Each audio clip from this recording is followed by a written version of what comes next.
Hello everyone. BSc second year के पिछले video में हमने प्लेकॉइड स्केल्स के स्ट्रक्चर के बारे में यानी संरचना के बारे में पढ़ा था। इस वीडियो में हम प्लेकॉइड स्केल के डेवलपमेंट या परिवर्धन के बारे में पढ़ेंगे। तो बात करते हैं डेवलपमेंट ऑफ प्लेकॉइड स्केल या प्लेकॉइड सल्क के परिवर्धन के बारे में। A group of mesodermal cells of dermis collect in the dermis. अब इसमें जो है एक मेसोडर्मल कोशिकाएं जो कि डर्मिस की होती है, इनका एक समूह डर्मिस या चर्म में एकत्रित होती है जस्ट अंडर द एपिडर्मिस, यानी ये एपिडर्मिस के जस्ट नीचे जो है ये पाई जाती है, to form a dermal papilla. और ये जो ग्रुप होता है ये एक डर्मल पेपिला या चर्मीय उभार का जो है निर्माण करते हैं। The outermost cells of dermal papilla become the odontoblasts। अब जो सबसे बाहर उपस्थित कोशिकाएं होती है जो कि डर्मल पेपिला के ऊपर पाई जाती है, तो डर्मल पेपिला की सबसे बाहर उपस्थित कोशिकाएं जो है ओडोंटोब्लास्ट यानी ओडोंटोब्लास्ट कोशिकाओं का निर्माण करती है, यानी ये ओडोंटोब्लास्ट कहलाती है। The dermal papilla grows upwards. जो डर्मल पेपिला होता है या चर्मीय पेपिला उभार होता है ये ऊपर की ओर वृद्धि करता है, पुशिंग द एपिडर्मिस, और ये एपिडर्मिस को धकेलता है। And then it takes the shape of a basal plate and spine, और फिर यह आकार लेता है एक बेसल प्लेट यानी आधारी प्लेट का और स्पाइन यानी कंटिका का। तो ये जो डर्मल पेपिला होता है ऊपर की ओर बढ़ के बेसल प्लेट का और स्पाइन दोनों का आकार जो है ग्रहण करता है। The odontoblasts secrete dentine all around forming the basal plate and spine of the placoid scale.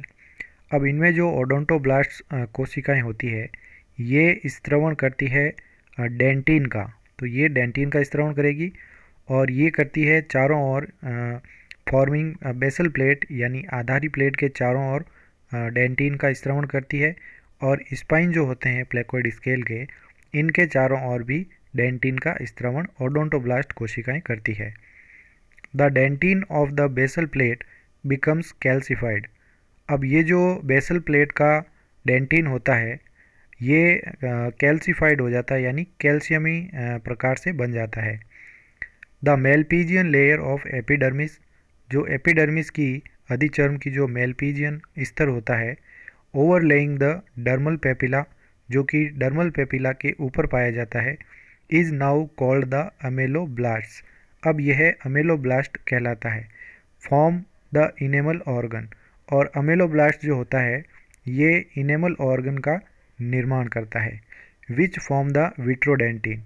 और ये जो इनेमल ऑर्गन होता है ये विट्रोडेंटिन का निर्माण करता है over the dentine of the spine, जो कि कंटिका के डेंटिन के ऊपर जो है इसका निर्माण करता है, यानी स्पाइन जो है सबसे अंदर होता है, उसके ऊपर डेंटिन होता है और उसके ऊपर विट्रोडेंटिन की परत इनमें पाई जाती है।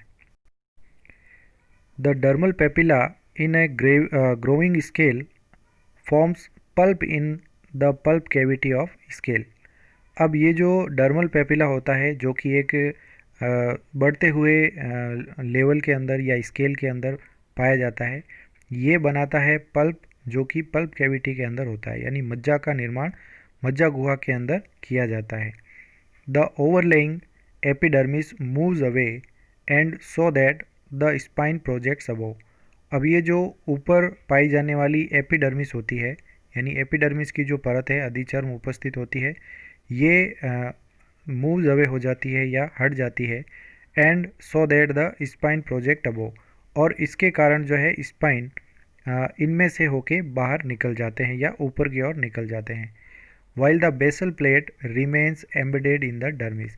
जबकि आधारी प्लेट जो होती है ये डर्मिस के अंदर ही धंसी हुई रहती है, तो इनमें बेसल प्लेट अंदर ही रहेगी और जो स्पाइन्स होते हैं या कंटिकाएं होती है ये एपिडर्मिस को हटा के ऊपर से हटा के उसके अंदर से ये बाहर निकल जाती है कंटिकाएं।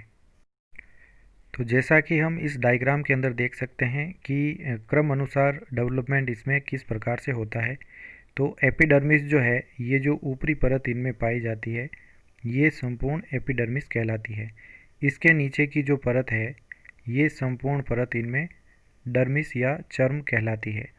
अब जो इसमें फर्स्ट स्टेप होता है, जो एपिडर्मिस है, इनके अंदर मीजोडर्मल सेल्स जो है वो संग्रहित होती है, एक स्थान पर ग्रुप बनाती है।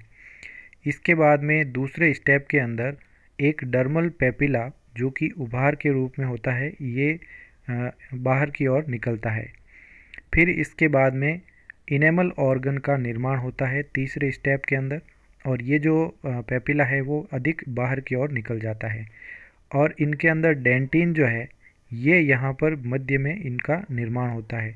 फिर यहाँ पर ओडोंटोब्लास्ट और एमिलोब्लास्ट कोशिकाएं भी पाई जाती है। फिर इसके बाद में ऊपर इनेमल लाइक विट्रोडेंटिन का निर्माण होता है। अब नेक्स्ट स्टेप के अंदर जब देखते हैं, जब इसका पूर्ण निर्माण हो जाता है, तो ये कुछ इस प्रकार से दिखाई देता है इनके अंदर प्लेकोइड स्केल। तो ये जो है भाग, ये भाग बाहर की ओर निकला हुआ होता है, तो ये प्लेकोइड स्केल कहलाता है। डेंटिन कैनालिक्यूली इनके अंदर पाई जाती है, छोटी छोटी शाखाएं पाई जाती है। और ये जो मध्य में जो दिखाई दे रही है कैविटी, इसे पल्प कैविटी कहा जाता है। तो इस प्रकार से इनमें डेवलपमेंट होता है एक प्लेकोइड स्केल का। अब बात करते हैं होमोलॉजी ऑफ प्लेकोइड स्केल, यानी प्लेकोइड सल्क की समजातता के बारे में, यानी इसके समान और कौन कौन से ऑर्गन जो है बनते हैं या इनके मॉडिफाइड रूप हैं दूसरे वर्टिब्रेट्स के अंदर। Placoid scales are the forerunners of vertebrate teeth, यानी प्लेकोइड स्केल या प्लेकोइड सल्क जो है वो वर्टिब्रेट के अंदर पाए जाने वाले दांत के अग्रज हैं, यानी ये दांत जो है इनके द्वारा ही बनते हैं। Because the two have essentially the same form, क्योंकि दोनों के अंदर ही आवश्यक रूप से एक ही प्रकार है, यानी इनका दोनों का प्रकार जो एक ही है, स्ट्रक्चर या संरचना इनकी सेम होती है। और एम्ब्रियोनिक डेवलपमेंट यानी भ्रूणीय परिवर्तन के समय इनका जो परिवर्तन होता है वो लगभग सेम इनमें पाया जाता है, दांत में और प्लेकोइड सल्क में। The gradation from placoid scale to teeth is seen in mouth of a shark. अब ये जो प्लेकोइड सल्क से दांत बनने का जो ग्रेडेशन या निर्माण है इनमें, ये देखा जा सकता है एक शार्क के माउथ के अंदर। तो शार्क के मुंह में जो दांत होते हैं वो प्लेकोइड सल्क के ही रूपांतरित जो है वो प्रारूप होते हैं। Shark teeth are enlarged placoid scales. Shark के जो दांत होते हैं ये बड़े प्लेकोइड स्केल्स होते हैं, यानी ये मॉडिफाइड हो जाते हैं। Formed in the skin of jaws and are thus homologous with placoid scale. और इनका जो निर्माण है शार्क के अंदर, ये इनके जबड़ों की स्किन यानी जबड़ों की त्वचा के अंदर जो है इनका निर्माण होता है। और इस प्रकार से प्लेकोइड सल्क जो है वो होमोलोगस या समजात जो है दांतों के पाए जाते हैं।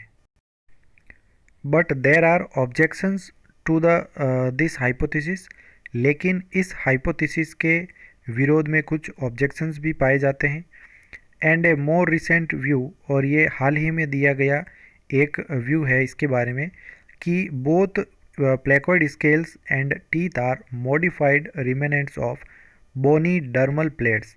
इसका मतलब है कि जो प्लेकोइड सल्क तथा दांत है ये दोनों ही अस्थिल चर्मीय प्लेटों के अवशेषी रूप हैं, यानी उनके द्वारा ही ये बने हैं।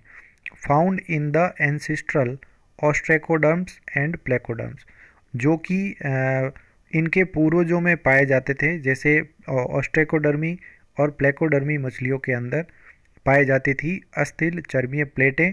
उनका अवशेषी रूप जो है ये दांत और प्लेकोइड स्केल होते हैं। तो इस प्रकार की हाइपोथेसिस भी दी गई है। So that teeth and placoid scales are homologous structure, और इसलिए दांत तथा प्लेकोइड सल्क जो है होमोलोगस या समजात संरचनाएं हैं, यानी इन दोनों की ही उत्पत्ति एक ही संरचना के द्वारा हुई है। तो दोनों बाद में मॉडिफाई हो गए थे, इसलिए इनके कार्य अलग अलग। प्लेकोइड स्केल एक्सोस्केलेटन बनाते हैं, जबकि टीथ जो है वो माउथ के अंदर प्रेजेंट रहते हैं। Moreover it has been shown that there is no epidermal enamel layer in placoid scale. इसके अंदर ये देखा जाता है कि इनके प्लेकोइड सल्कों के अंदर एपिडर्मल इनेमल जो परत होती है ये नहीं पाई जाती है, but it is a layer of vitrodentine. लेकिन इनके स्थान पर, इनेमल के स्थान पर इनमें विट्रोडेंटिन की परत पाई जाती है, जो कि इनमें मेसोडर्मल कोशिकाओं के द्वारा बनाया जाता है। तो इनमें इनेमल लेयर नहीं है जो कि अधिचर्मी होनी चाहिए, वो इसमें नहीं है, लेकिन विट्रोडेंटिन इनके अंदर प्रेजेंट है। Enamel is the hardest substance in the body. Enamel जो है शरीर के अंदर सबसे कठोर पदार्थ के रूप में जाना जाता है। Whereas vitrodentine is only a hardened outer layer of dentin.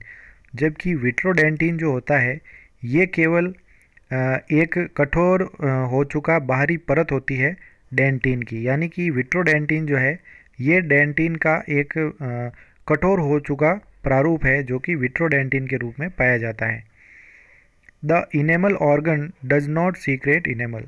अब इनमें जो इनेमल ऑर्गन पाया जाता है इसके द्वारा इनेमल का सीक्रेशन नहीं होता है। It only plays a role in shaping of spine. इसका कार्य इतना ही है कि इनके अंदर जो कंटिकाएं पाई जाती है उनको आकार प्रदान करती है। So that the entire placoid scale is mesodermal like the scales of bony fishes. तो इस प्रकार से हम देख सकते हैं कि जो ये संपूर्ण प्लेकोइड सल्क है ये मेसोडर्मल होता है, जैसे कि बोनी फिशेज यानी अस्थिल मछलियों के अंदर इस प्रकार के स्केल्स पाए जाते हैं। Whereas a tooth has an enamel covering derived from ectoderm. जबकि दांत में हम देख सकते हैं कि दांतों के अंदर एक इनेमल की कवरिंग या उसके ऊपर इनेमल का आवरण पाया जाता है जो कि एक्टोडर्म के द्वारा बनता है। तो इनमें इनेमल जो है एक्टोडर्मल ओरिजिन होता है इनमें, जबकि ये जो पूरा प्लेकोइड सल्क है ये मेसोडर्मल जो है होता है। The claim that upgradation from placoid scale to teeth is observed in the mouth of a shark is interpreted as a divergence shown between vitrodentin covered placoid scales and enamel covered teeth। अब ये कहा जाता है कि जो placoid scales का upgradation हुआ है दांतों के अंदर या टीथ के अंदर, जो कि शार्क के माउथ में या मुख में उनमें देखा जाता है, तो इस प्रकार का जो अपग्रेडेशन है वो एक डाइवर्जेंस होता है, यानी इनमें एक अपसरण कहा जाता है, इसे अपसरण होता है इनमें। सोन बिटवीन विट्रोडेंटिन कवर्ड प्लेकोइड स्केल, जो कि विट्रोडेंटिन से कवर्ड प्लेकोइड सल्कों के अंदर और इनेमल से कवर टीथ के अंदर होता है। तो इनमें ये कहा जाता है कि दोनों एक ही होते हैं, लेकिन इनमें डाइवर्जेंस पाया जाता है, यानी इनकी उत्पत्ति सेम है, लेकिन एक जो है वो प्लेकोइड स्केल बनाता है और दूसरा जो है वो टीथ बनाते हैं। तो जो प्लेकोइड सल्क बनाते हैं उनके अंदर कवरिंग जो होती है वो विट्रोडेंटिन की होती है, जबकि दांतों के अंदर इनेमल कवर्ड टीथ पाए जाते हैं। अब ये जो है स्कोलियोडोन के माउथ का डायग्राम है। इसके अंदर देखा जाता है कि ये टंग के नीचे जो जॉ या जबड़ा होता है, लोअर जॉ के ऊपर प्लेकोइड सल्क जो है ये निर्माण करते हैं धीरे धीरे दांतों का, और उसके बाद जब ये कंप्लीट रूप से बन जाता है तो इसे फंक्शनल टूथ या कार्यात्मक कार्य करने वाला दांत जो है वो बन जाता है। तो इनके अंदर ये इस प्रकार की संरचना देखी जाती है। तो इससे पता चलता है कि प्लेकोइड स्केल के द्वारा ही स्कोलियोडोन के अंदर दांतों का निर्माण होता है, या इसे कह सकते हैं कि रिप्लेसमेंट इनके अंदर प्लेकोइड सल्क का रिप्लेसमेंट टूथ या दांतों के द्वारा हो जाता है। Thank you so much. अगले वीडियो में हम structure and development of hairs के बारे में पढ़ेंगे।